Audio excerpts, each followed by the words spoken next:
Good evening. Thank you for staying up later. Bob Costas is off tonight. My name is Chris Connolly. Writer-director Jim Sheridan didn't actually go into the movie business until he was about 40, but he made quite an entrance. My Left Foot featured Daniel Day-Lewis as brilliant, impossible Christy Brown. It won worldwide acclaim and an Oscar for Daniel Day-Lewis. The next film was The Field, starring Richard Harris. It became the biggest grossing film in Irish history and won Harris an Oscar nomination. Boy, 2 films, 2 Oscars. Let's just hope he never finds Steven Seagal's phone number. Well, come September 17th, his screenplay for Into the West will come into theaters, featuring a horse and 2 kids, and Gabriel Byrne and Ellen Barkin along the way. And finally, at the end of the year, he reunites with Daniel Day-Lewis for a politically explosive film called In the Name of the Father. Tonight on Later, Jim Sheridan.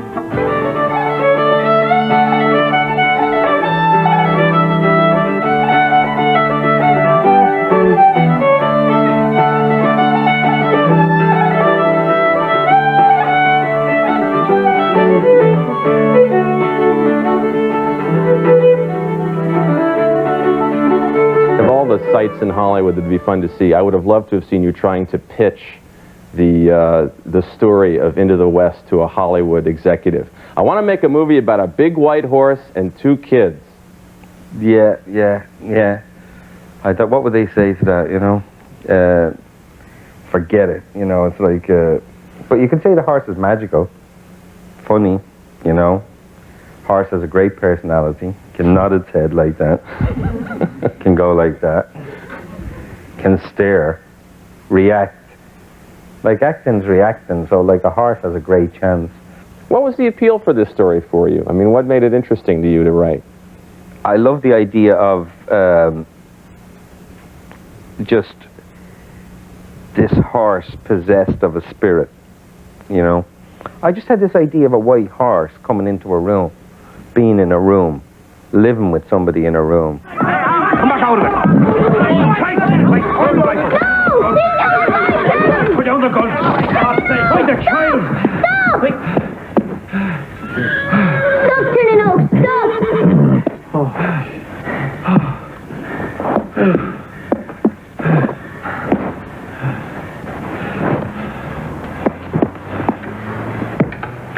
Move them back. Why didn't you want to direct this one? Just because it had a horse and 2 kids in it? No, I'd written it years ago, you know, before I wrote My Left Foot. And, you know, when you've written something, you wrote it, you know, it was hard for me to get it together to imagine myself directing it, really, through lots of circumstances. And the guy I was working with at the time didn't want to do it anyway. Is that right? Yeah, he didn't like it. But it's a great film. Mike Newell did a great job. And it's funny.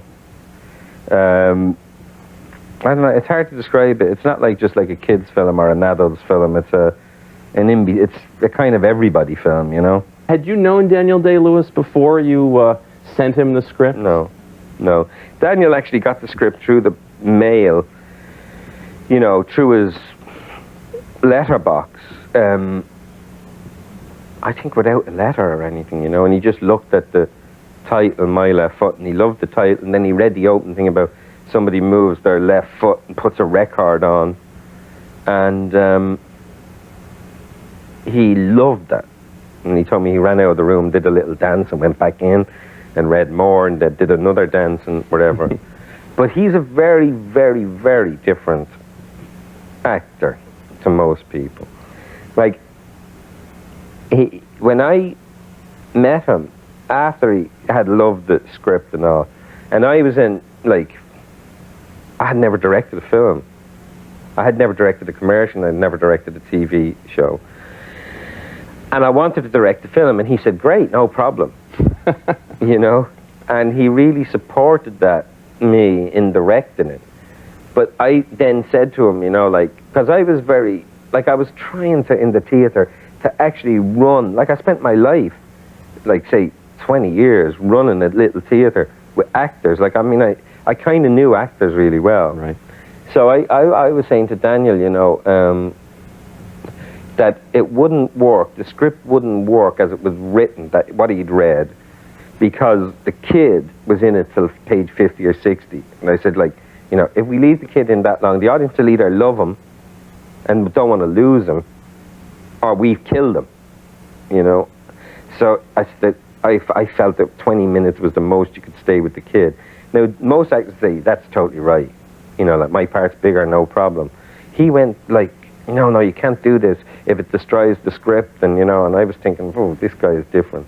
Did you have any idea how physically involved he'd be in this role?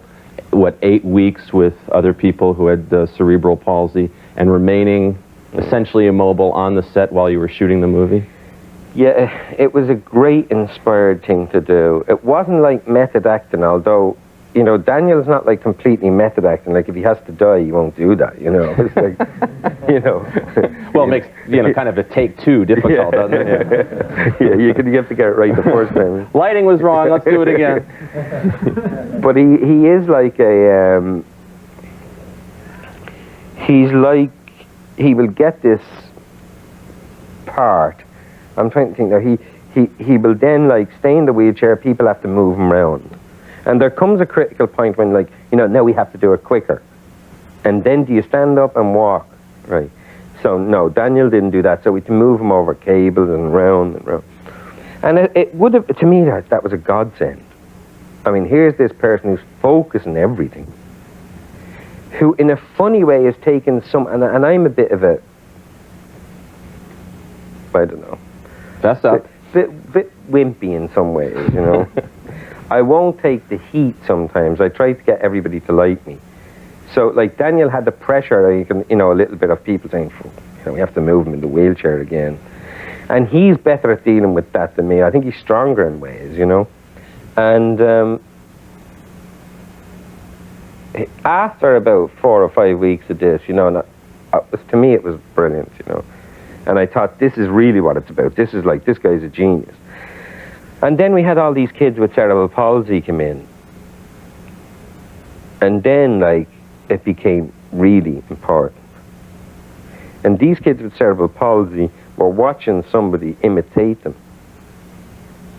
Now, was he then going to go like, you know, I have cerebral palsy and stand up and I don't have it? So it became very profound that day, you know.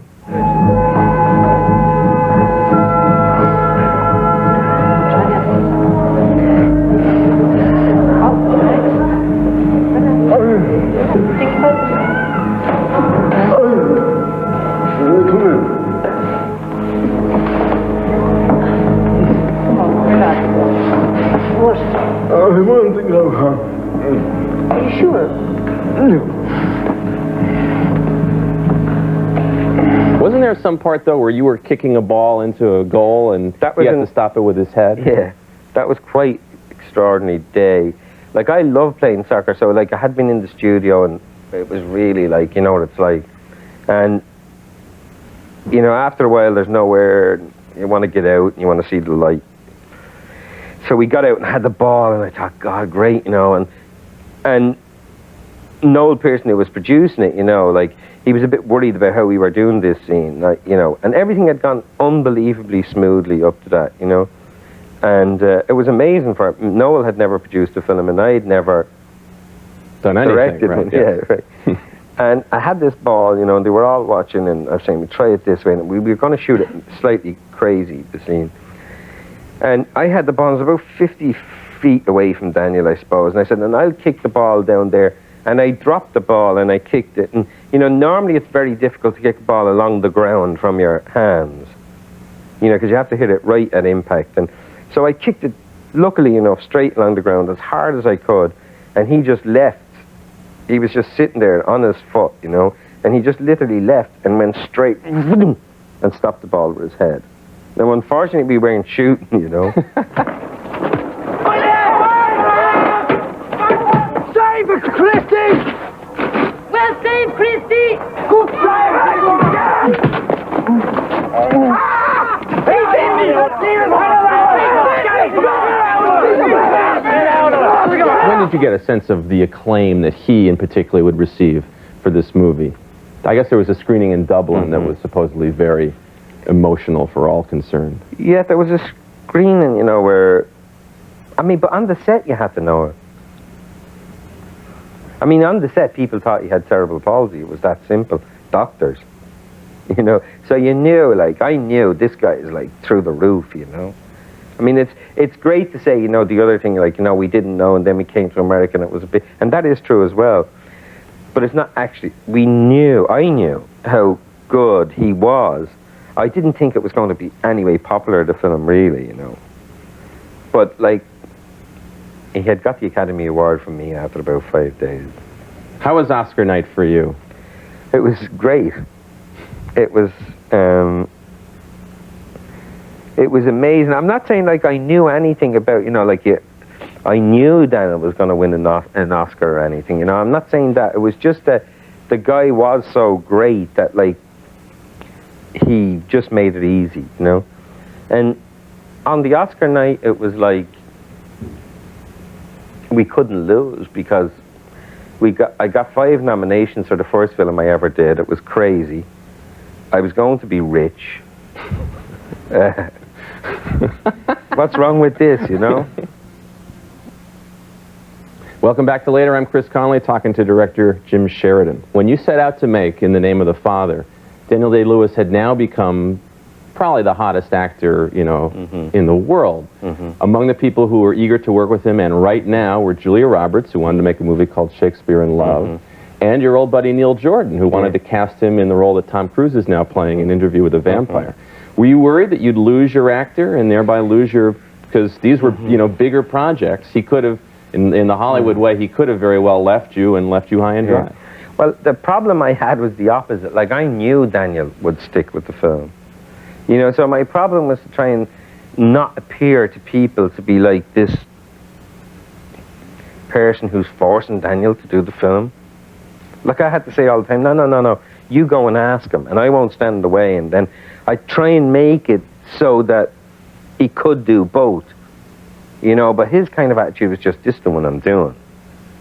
You know, because he just got focused, and he just says he's doing this. And in a funny way, it's both because he does have a huge spirit, and also because he needs to stay focused. And for him to stay focused, I actually think is quite difficult, you know. Like, his level of concentration is phenomenal. But that's at great cost. This is a true story. This is a true story. Of a man named Jerry Conlon. Jerry Conlon was arrested for something he didn't do. And his father called Giuseppe. And Giuseppe being an Italian, crazy name. You know, he was named after, like, the ice cream guy in the corner. Giuseppe Fusco or something, you know, it's like... Not a familiar Irish name, No, Giuseppe, you know. No. Like there are a lot of Liams in Sicily. Yeah. And it was like the bane of his life to be called this. And he went after this kid and was arrested. And died in prison, basically. And I mean, I kept the facts out, swear to God, because I didn't want to be too hard and come down too political. But what actually happened to Giuseppe Conlon was such a disgrace that I couldn't put it into the film. And I wasn't really interested in kind of berating at the English, you know. I just wanted to kind of show that this one figure, this one father, who was pursuing his son, who was saying to his son, be non-violent. That's the only thing. No matter what they do to us, they lock us up for 30 years, be non-violent. Don't follow the IRA, be non-violent. That's the position of 99% of the Irish people. You know, they are non-violent. Whereas what has happened is that the world, especially America, with the way that, just the way, I'm not saying that it's a malicious thing on the part of the English press or anything, but just the way things work, the impression is of Irish terrorism. And I think that's completely wrong, because in fact, all the people who are actually involved in this war or troubles are British subjects according to a British definition. So like if we start saying, you know, today in the United Kingdom there was more trouble, it will be solved. But because we allow it to be classified as Northern Ireland, it becomes an Irish problem. And there haven't been that many problems in Ireland, you know, since 1922 when Ireland became independent. And it's that very fact that you cannot have an independent moral authority who's the father. That's the problem.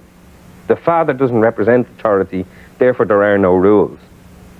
You know, and so I wanted to try and get this father who is an active, non-violent person, who said, this is what the Irish are, this is what we represent. And we're going to say it in the face of no matter what you say to us.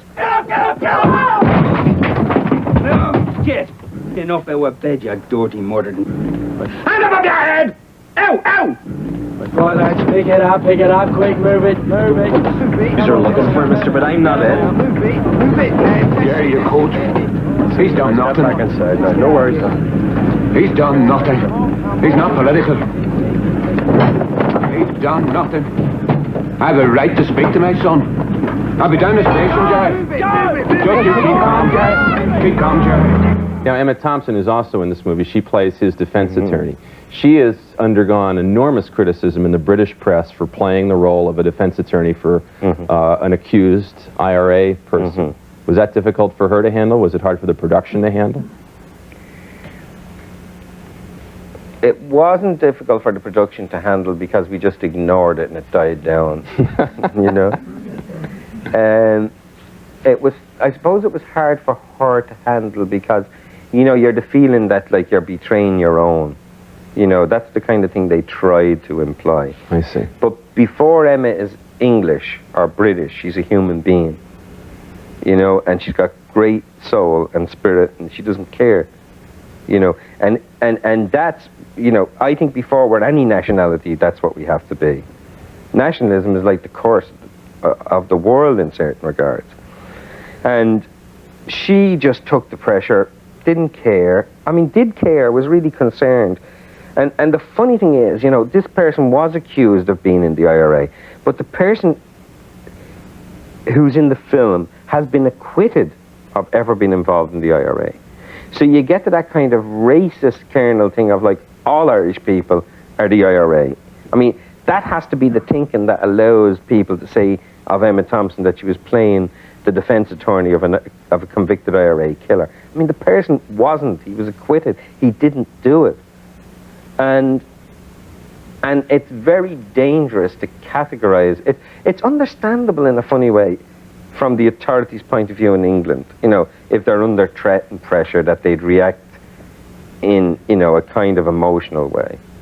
But it's not understandable then, having reacted in an emotional way and been wrong, not to say we were wrong. Are you afraid at all, though, for your personal safety when this picture comes out in England? No. When I was in the studios in England, you know, looping, 20 actresses and actors shouting, Brits out, you know?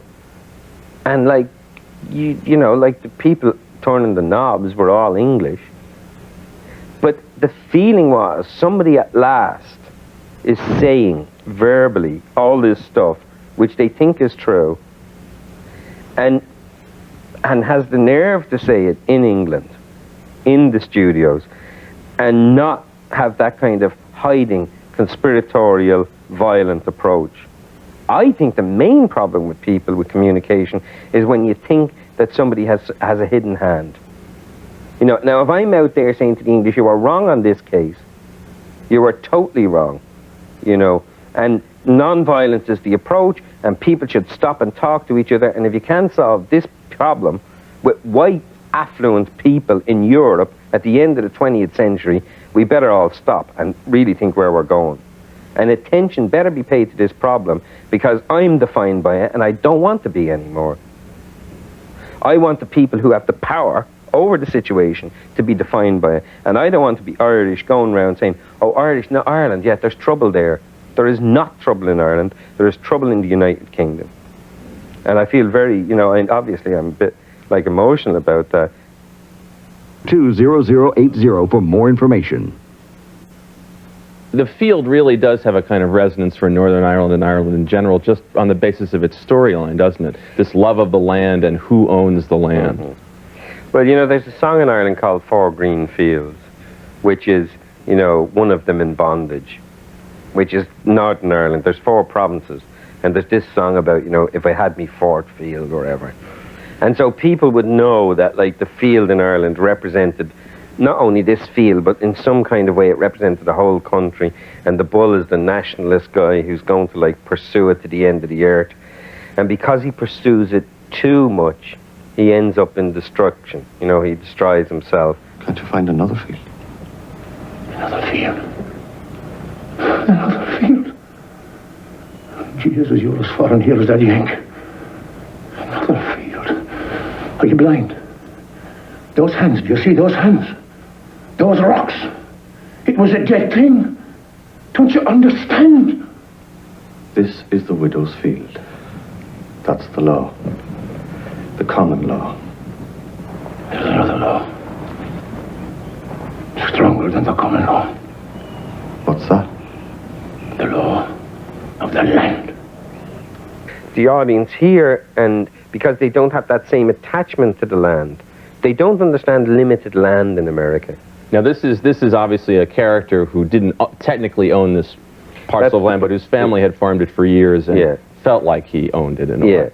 Yeah, you know, Americans aren't used to those kind of customs, you know, which are like, because it was always get the land, move west, take the, and when you own the land, you own the land. There's not that sense of like, why would you farm somebody else's land? And I didn't really, you know, I hadn't kind of fully taken that on board. So that the premise of the film, the actual field and the ownership of it, wasn't clearly defined for an audience outside of Europe. Now, this is a film that at the time was the most expensive Irish production ever made, and it did become the biggest grossing film in Irish history, is that right? It did, yeah, up to that time it did. After that, I think the commitments, you know, has passed it since. But it was the biggest grossing film in Irish history, yeah. Thanks a lot for joining us. We appreciate it. And Bob will be back here on later next week, so be sure to catch him then, and thanks for watching. Good night.